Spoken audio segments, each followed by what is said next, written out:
So this is my screen time between November 13th and November 20th. I average about 9 hours and 26 minutes of screen time per day. A total of 29 hours and 18 minutes of that was from social media.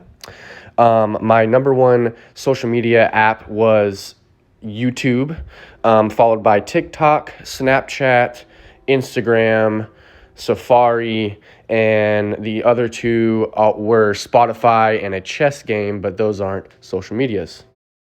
So on YouTube, this is my typical timeline that I usually have.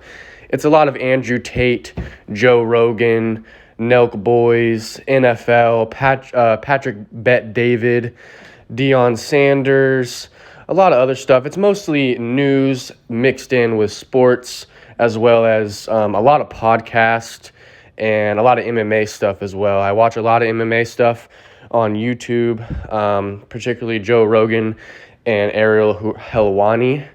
I also do watch a little bit of Pat McAfee and Steve-O and stuff like that, but it's mostly podcasts on YouTube. So next is TikTok, which I'm not going to show a whole lot of because usually my timeline is not school friendly, but I think that's on purpose. I think TikTok does that on purpose to engage our emotions and keep us on the app as long as possible. I think that's how the algorithm is manufactured, and we've talked about that a lot in class. I typically use Snapchat to chat with friends and family.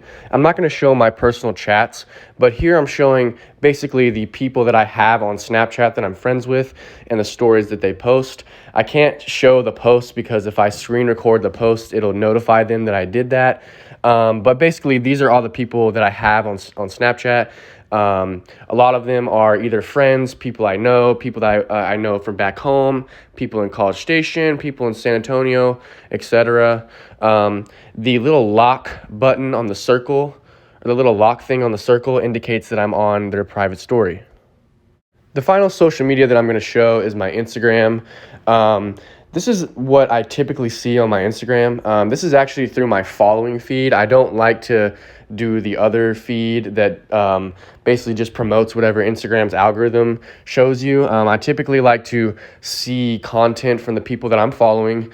Not only that, but in chronological order. I like to do that on a lot of different other things too. But a lot of the content that I see on Instagram is usually from either No Jumper, Bleacher Report, Academics, House of Highlights, stuff like that. Pretty much these media outlets who have Instagram accounts and post out news whenever it happens and stuff like that. A lot of times it's either music or sports because those are my two biggest interests.